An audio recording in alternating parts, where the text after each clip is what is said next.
আয়োজিত আজকে এই শিবনাথ স্কুল ময়দানে আজকের এই আয়োজন কঠিন রোদ।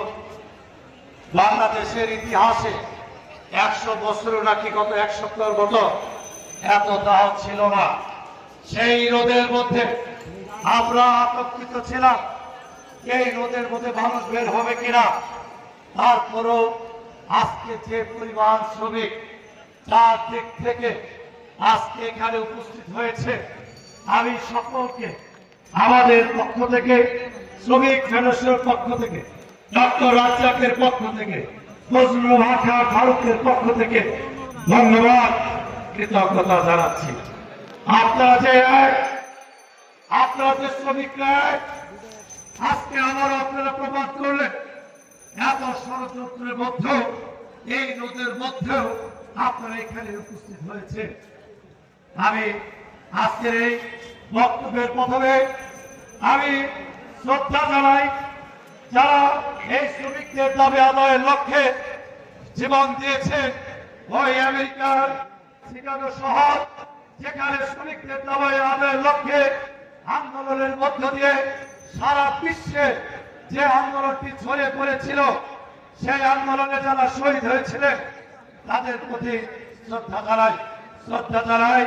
বাংলাদেশকে যিনি স্বাধীনতা এনে দিয়েছেন, যিনি একজন শ্রমিক বান্ধব নেতা ছিলেন, সেই নারায়ণগঞ্জে আদমজি জুটমিল থেকে যার রাজনীতি শুরু হয়েছিল, আমার জাতির পিতা, আমার প্রিয় নেতা, আমাদের সকলের প্রিয় নেতা, বাংলাদেশের স্থপতি, সেই মহান নেতা, জাতির জনক বঙ্গবন্ধু শেখ মুজিবুর রহমানকে শ্রদ্ধার সাথে স্মরণ করে মুক্তিযুদ্ধে যারা শহীদ হয়েছিলেন, সেই সকল শহীদদের প্রতি যারা অস্ত্র হাতে নিয়ে দেশ স্বাধীন করেছিল, এই শ্রমিকদের মধ্যে থেকেই বীর বিক্রম উপাধি পেয়েছিলেন আব্দুল সবুর খান বীর বিক্রম, তাকেও শ্রদ্ধা জানাই।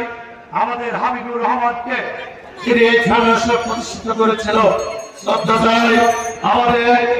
আমাদের আত্মজওয়ান ফেরোজ বাবাজিকে শ্রদ্ধা জানাই, শওকত আলী তালুকদারকে শ্রদ্ধা জানাই, আমাদের লালজু ভাইকে শ্রদ্ধা জানাই, আমাদের ফরিদ হোসেন ট্রাক শ্রমিক নেতা ছিলেন, শ্রদ্ধা জানাই, আমাদের আলম মিয়াকে শ্রদ্ধা জানাই, যারা শ্রমিক নেতা ছিলেন, আমাদের মাঠ থেকে বিদায় দিয়েছেন, সকলকে শ্রদ্ধা জানাই।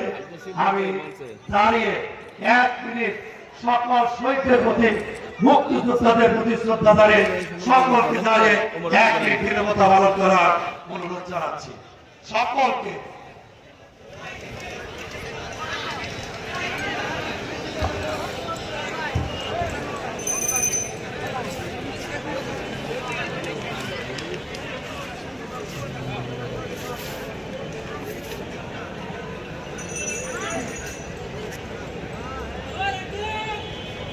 যে গরম,